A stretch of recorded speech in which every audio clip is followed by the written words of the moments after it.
Je vais rencontrer le docteur Anne Vincent, qui est la représentante de l'UNICEF. Je vais lui poser comme question comment les jeunes comme moi peuvent améliorer la vie au Burkina. Je vais lui poser aussi comme question comment elle fait pour supporter les pleurs des enfants parce que je déteste voir un enfant pleurer. Bonjour. Comment tu vas? Ça va? On m'a dit que tu voulais être docteur. Alors tu vas être docteur pour un jour, d'accord? Ah, merci. Waouh. Je vais te présenter Dr Paul. Dr Paul, c'est un vrai docteur pour les enfants. Tu sais la main? Tu dis bonjour. Voilà. Maïna est notre pédiatre de demain. Alors on va aller voir la consultation? Oui, on va voir la consultation. On ne veut pas trop vous embêter, mais on va regarder un petit peu comment vous travaillez. Il n'y a même pas de problème. C'est gentil. Un stéthoscope. Et ça, c'est pour écouter le cœur et les poumons. Hein? Donc, il va écouter, voir s'il tousse, s'il n'a pas de problème là. Regardez les oreilles, regardez la gorge et tout ça, tu vois. Allez, on les laisse travailler. Au revoir. Merci, madame. Tu vas me raconter tout ça, hein, parce qu'on m'a dit que tu avais des questions pour moi. Oui. Ma première question est comment l'UNICEF aide à la santé des enfants? L'UNICEF a ce qu'on appelle le mandat de s'occuper des enfants. On s'occupe de tout, l'éducation, etc., etc. Pour la santé, c'est pas tout à fait comme un pédiatre. Tu vois, un pédiatre, il va s'occuper d'un enfant qui est malade.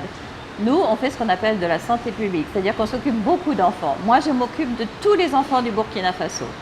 Donc, je ne vais pas vacciner un enfant ou voire 30 enfants dans la journée. Moi, je vais préparer le programme pour des millions d'enfants. Ok, ma deuxième question, comment est-ce qu'on peut travailler et en même temps être maman? Ah là là, ça c'est la plus dure chose au monde. C'est très très difficile, mais on y arrive. Il faut savoir que quand tu es médecin, pédiatre ou que tu travailles à l'UNICEF, les journées sont très longues. Et tu vois, les week-ends, tu travailles des fois aussi. Mais ce qui est très important, je crois, entre une maman et un enfant, c'est que même si tu n'as pas beaucoup de temps, il faut que ce temps-là, il soit très très spécial, très très précieux. Hein? Alors tu vois, moi j'ai une grande fille de 16 ans, elle va au lycée, moi je vais au travail, mais de temps en temps on prend 2 heures et puis on va faire les courses ou bien tous les dimanches soirs, on va toutes les deux seulement au restaurant et on se parle, on se raconte notre vie. Comment les enfants et les jeunes comme moi peuvent-ils devenir pédiatres?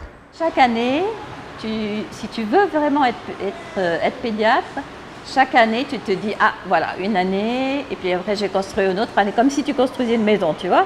Tu construis ta carrière en travaillant très bien chaque année à l'école. Et puis, tu y arrives. Mais c'est des longues années. Hein? Il faut 11-12 ans pour être pédiatre. Et ben voilà, c'était ma dernière question. Merci d'avoir répondu à toutes mes questions. Merci à toi. Tu veux qu'on aille voir à quoi ça ressemble d'être un pédiatre?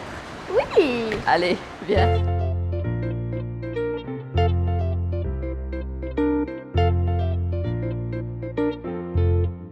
C'était super de rencontrer le docteur Anne Vincent, je suis vraiment contente.